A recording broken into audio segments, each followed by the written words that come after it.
Hi, I'm Pilar Jones and I'm speaking up, aloud, and loudly. What would you do if you took the time to stop and realize your own mortality? Then on top of that, what if someone gave you an expiration date? This is the time that you might die. Would you change your life? Would you forgive people? Would you talk to people that you haven't spoken to in a long time? I'm here with Pilar Jones, so she could tell you her journey in her life of forgiveness and mortality. I'm well. So, right off the gate, who is Pilar Jones? I am Pilar Jones. I am a fitness trainer and nutritionist here in Atlanta, 45 years old. Most of my clients are women in their 40s, they're moms. I mean, I do have a couple of celebrity clients, but for the most part, my heart is with the everyday woman. And my goal is to bring awareness when it comes to heart disease and health, and even when it comes to body image, at this age. So God placed it in my heart.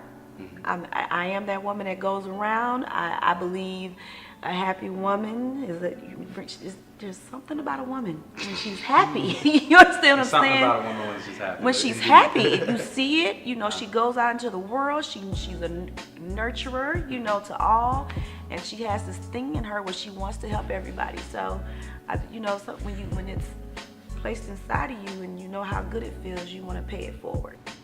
So how did you get here? Because this has not been an easy road, and you didn't start here. So. Okay, I ran track. Okay. So, you're used to that body, the thick legs, the tonus and everything, and the good stuff, right? Yeah, the good stuff. And one day at 38, I walked past the mirror and I was like, okay, where did that come from? Where did it come from? And then I sat and thought for a second.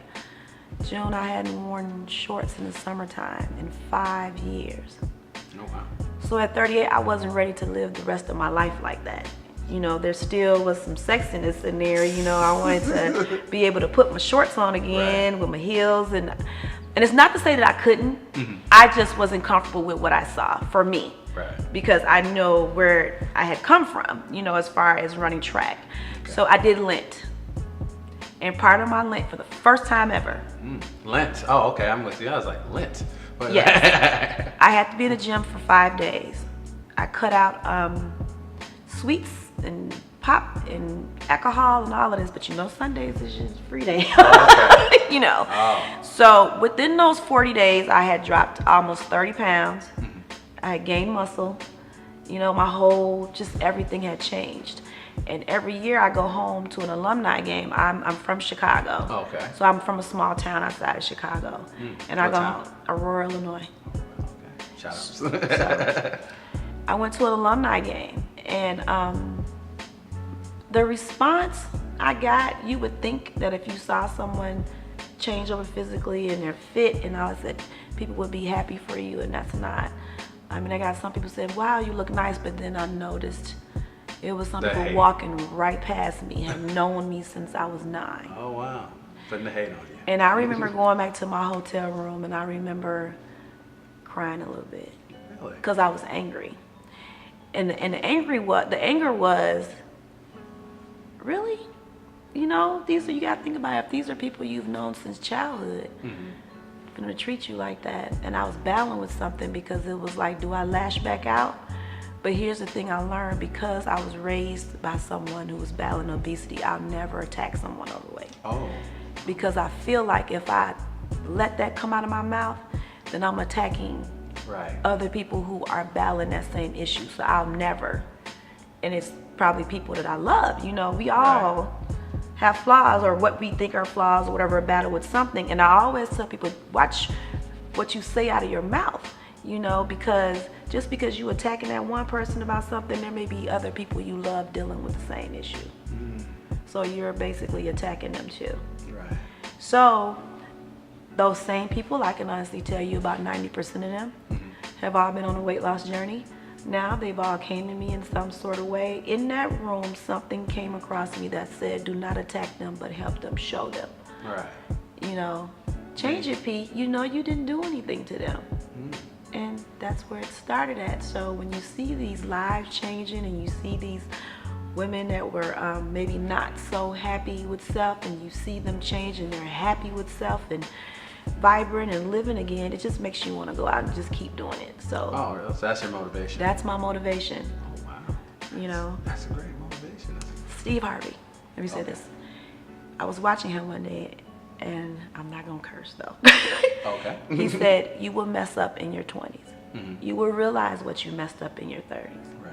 In your 40s, you would fix it. You'll start to fix it. And hopefully when you're 50s, you'll be flying first class a little gray.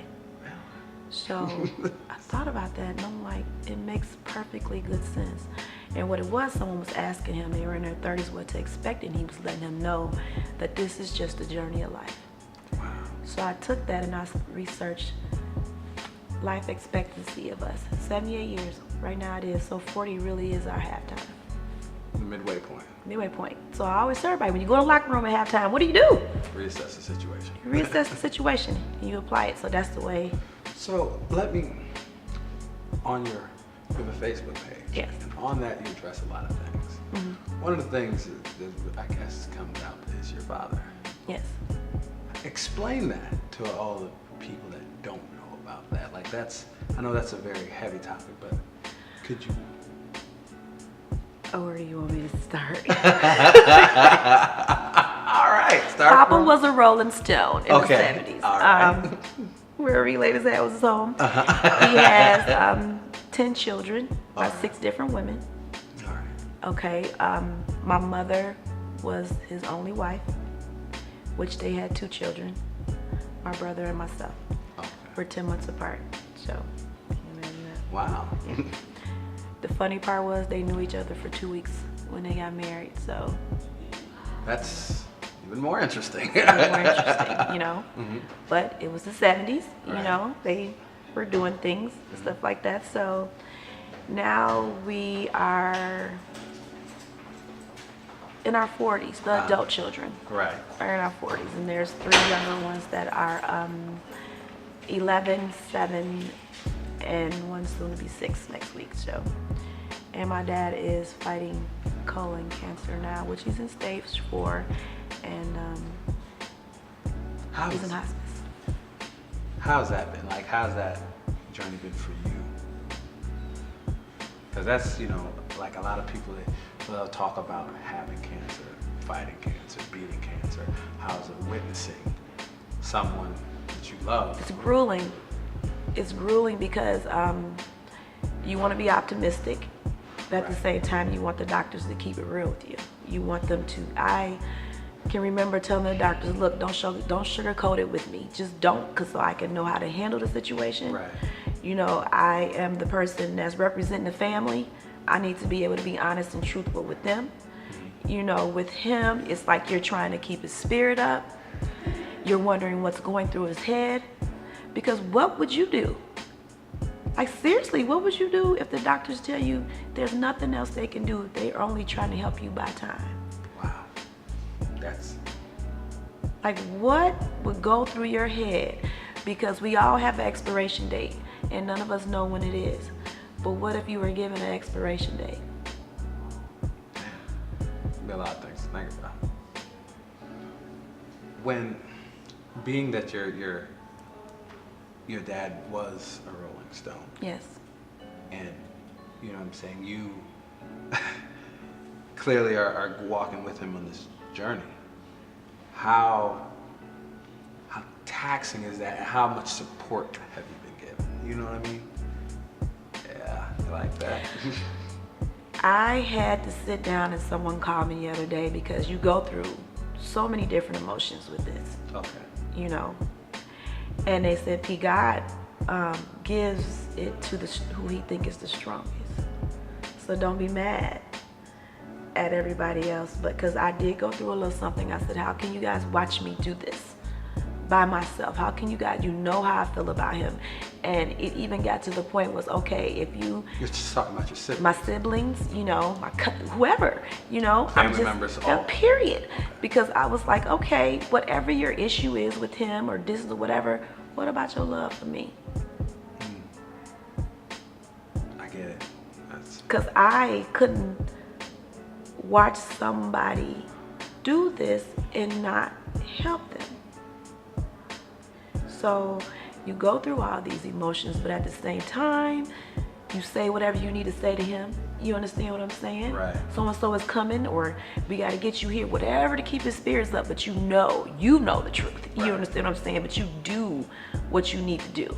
He knows the truth as well.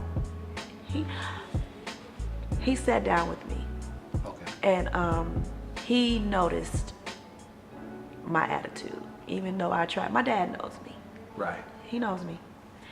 And he said, I want to talk to you. He said, I don't want you mad at anybody. He said, I knew you were going to be the one sitting here.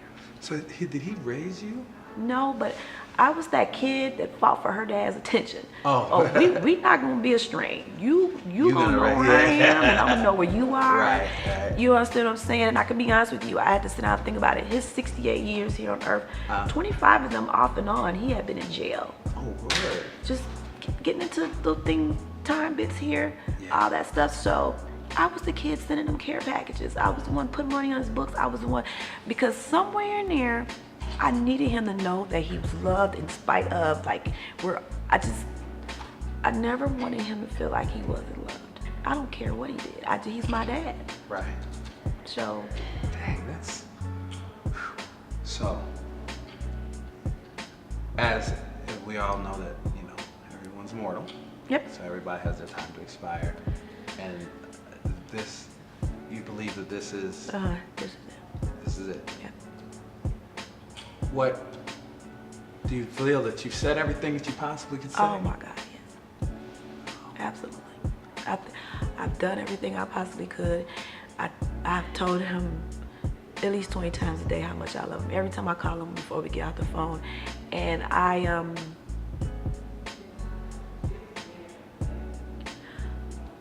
know that he knows I love him. And that was my thing. I wanted him to know, leaving here, that he's loved, and despite anything else, his children or anything else, that he had that one kid. That, yes, made an effort. That- Actually, 100%. Unconditionally. That he didn't. And you know what I got out of this? When you're growing up and you don't have your father with you, kids tend to fill in the blanks on their own of who they think they are or who they want them to be. You understand what I'm saying? And I got a chance to know my dad. I got a chance at 45 years old to fill in those blanks and know him. So I'm happy about that, because I battle with sometimes,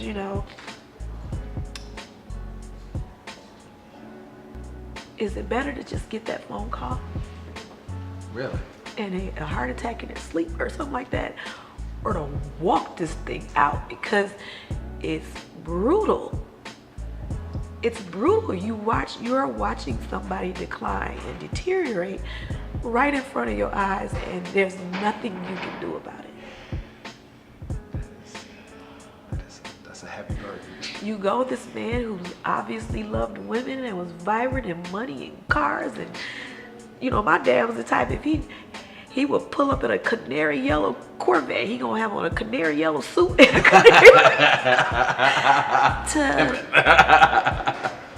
to laid up in a bed. I think he has 5 outfits. Wow. And they're sweatpants. And my dad wore suits all the time. That's crazy. You watch him being so strong and stuff. And I'm not ashamed to say, he fought me on going into that nursing home, because when you're a man, you feel like your manhood is being taken, your pride. Yes. There was a moment I went in a store and bought a case of water, some soap, and towels, and washed my dad up in the back of a building because he had an accident in the car. Wow. And I would not walk him through those doors until he said he was ready. I went and got a hotel room and I sat there with him. So you imagine being a daughter and you having to see all of your father. But I didn't take him there until he was okay. We'll go in there. It's true dedication, and I'm really to say. Another part, I want all men to know that's in these streets, the streets don't love you. Dad was out there 37 years. Who do you think is by his side now? had to move my father out of his house, which he had 4 or 5 of his friends stay with him. They stole from him. They did everything. And part of this thing was, my biggest fear was, what if he became helpless in that house and they did something to him? Right. So I had to make some really tough choices. You touched on a little bit about. They touched on a lot of things. Sorry. Yeah, go ahead. but the thing, you know, it really spoke to me is, you know, these guys doing these things and they're having children and they don't think that that's an issue, or they don't look at what it does to. Every child has a different relationship with that father. And what I came to realize is, if you're sitting here with 7, 8 kids, and what if you only can afford to do for 2 at a time? Right. You gotta deal with all these children's mothers and what are them, and so sometimes guys bag back and they don't want, you understand what I'm saying? Right. Or what if you can't? Because it's placed upon you guys the financial thing. You understand what I'm saying? And you think that, oh, if I can't do this, then I can't come around. Right. You know, what you're not understanding, that time means something. You understand what I'm saying? So, you know, and depend on the different relationships that you have with the mothers. You understand what I'm saying? Right. Because there are some mothers that they don't care if you don't have it. Bring your butt on, and some mothers fight for that relationship between. Whereas the others, you got the bitter ones, you got the bitter mothers raise bitter children. I'm just being honest with you. They really do, and they have to be careful about what they instill in their children. That's true. You know, if you were to meet my mom, and then you see me, you would say, okay, I see where the forgiveness is in her heart. My mom, who is married and has been married for 20 years, flew out to California with me for 5 days to take care of my dad. Wow. And my stepfather booked the flight. How many men would do that? That's true. You know what my other dad told me? He said, he's your father and I love you. That's deep. He said, I love you. That's deep. And he said, and I know if that was me, Do the same. you would do the same, because you've been there, you know. Whenever we've needed you, you're there. How many men do you know would do that? And said, I'm praying for your dad. Yeah. Their wife's ex-husband. Wow. I got 2 questions. I really do appreciate your time. How can everyone get in contact with you who wants to, you know, either share your experience or your journeys, to, you know, be a part of the 40 Club? How? I am on Facebook as Pilar Newsom-Jones. I am on Instagram as, I got 2 Instagram pages. True. I_am Pilar. And then there's I am Pilar 45. Then there's also 40 Club, Pilar40club.com. So you have multiple means to contact me. Another thing, there's so many things in this. Like, my daughter's 29. Okay. Had her at 16. She graduates from medical school in April. So, you know, that heart, I think people need to, you can get through some stuff. Right. You know, God don't make mistakes. Everybody has their own journey and story to tell. Whatever you're in right now, it's a part of who you are becoming. You know what I'm saying? It molds you, and it's making you be who you are meant to be. So being 45? Yes. Oh wow, that's amazing. You look great. All right, so being 45, how? This last question is, what would you tell yourself if you ran into yourself at 20, being 45? You're gonna be all right. You're gonna be all right. Really? Yep. Just let life play. Oprah Winfrey, she said, don't try to carry life, let life carry you. Fish, they don't swim, they are carried. Birds don't fly, they are something. Sword or something. Yeah. But I get what you're saying. But Oprah Winfrey explained it best. She said, like I said, they don't fly, they're flown. She said, fish don't swim, they're carried, you know. So it's just like, just go with the flow. you know, True. a lot of times we hold on to things. If it's a struggle for you to hold on to it, it's not meant for you. Like we gotta learn to let life carry us and take us where we're trying to go. So, Pilar, thank you and to forgive yourself. very much for your time. I really, really appreciate it. I wish you all the best. I really do. It's amazing though what you had to go through, but I really believe that, like I said, God only does it to the strongest. Last little thing, when you touched on the men with the kids. Mm-hmm. You don't know our expiration date. I always tell people make it right.